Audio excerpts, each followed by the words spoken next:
back we go to good old London, you little beauty. We're going to talk now to a couple of members of Café Jacques, or Jacques. Chris, the name Café Jacques, how did that come about? Well, when we were students about 6, 7 years ago, we had a good friend called Jim. We used to go into his house. He'd say, like a cup of coffee, to which we'd say yes, to which he'd say, like a normal or Jacques. If you had it normal, you got the normal cup of coffee. If you had it Jacques, you had the ingredient X sprinkled into it. And at the time we were students, we were looking for a name. We didn't want to be called Electric Parrot or something like that. So we went with his name. It was a bit of an in-joke as far as we were concerned at the time, and it worked quite well in Scotland. And I don't think a name means that much, because after people have listened to the music, the name, you know, you just associate the name with the music. We're not French, we're not a bunch of smoothies, we're a pretty straight down the line rock and roll band, really. Right. So that's how our name came about. And it fits. Originally, there have been changes, because originally you had 7 pieces. Yeah, we started off with a 7-piece group with a female singer, and we were our manager at the time put us in for a competition, one of these music paper competitions in this country, which we ended up coming second in, and changed the group at that point to a 4-piece group, and went professional 3.5 years ago. That manager in Scotland was very influential in that area, wasn't he? Yeah. Can you explain just sure. where he came from? He's a guy called Bruce Finley, who he's got a chain of shops up north, and his slogan being, "I found that at Bruce's," and he started off doing import records. Yeah. And he managed us over that period of time. He's now set up his own record company in Scotland called Zoom. There's quite a lot of things happening in Scotland on that level. There's now 2 or 3 independent labels licensing through the majors in London. But he is not now your manager? No, no longer at the moment, although we're still in association with him.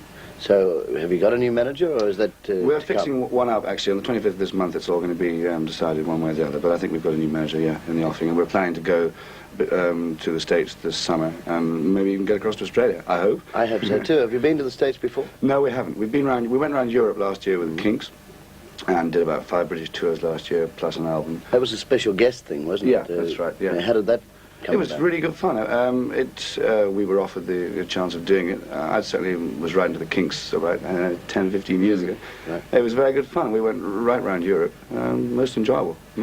How many albums have Café Jacques had out? We've had 2 albums out. Our second album came out in Britain about 6 weeks ago. Came out in the States about 3 or 4 weeks ago. That's the international. We have seen it in Australia, yes. Yeah, and right. I hope to be able to play a clip off it after this interview. Good. With the new album, there's a third one underway, isn't it? There's a third one underway. We've done most of the writing. We've just been writing towards it, and we're hoping to record it in June, July, I think in America, and work in America through till probably September. It should be out, I hope it'll be out at the beginning of September. Have your styles changed at all over those few years? Yes, it has changed quite a lot. In what way? Well, the songs have got a fair bit shorter, an awful lot punchier. We're very interested in writing songs. We're not putting over a kind of virtuoso thing at all. Writing songs about things that have happened to us. We've now got a good 4-piece unit. We were a 5-piece last year, we're now 4-piece this year. Yeah, songs have certainly, I think they've become an awful lot more spontaneous and more immediate than they were in the past. With that 4-piece centre core band, do you add? No, not playing live, no. Not at all, no. No. Just play. So you just add the extras on record, but it's a 4 on stage? Well, on the first album we did quite a bit of overdubbing. On the second album we've hardly done any at all. It's mainly straight takes. So we feel that if you can be pretty honest on record, then when someone comes along to see you play live, it's a, you know... Better do it the same way. Ain't no love, the county line. Ain't no love lost in the heart of the city. Café Jacques, they call themselves, spelt Café Jacques. They've had a couple of albums out. I reckon you'll hear a lot more of that band in the next few months, and I hope to see them here in Australia. Top group.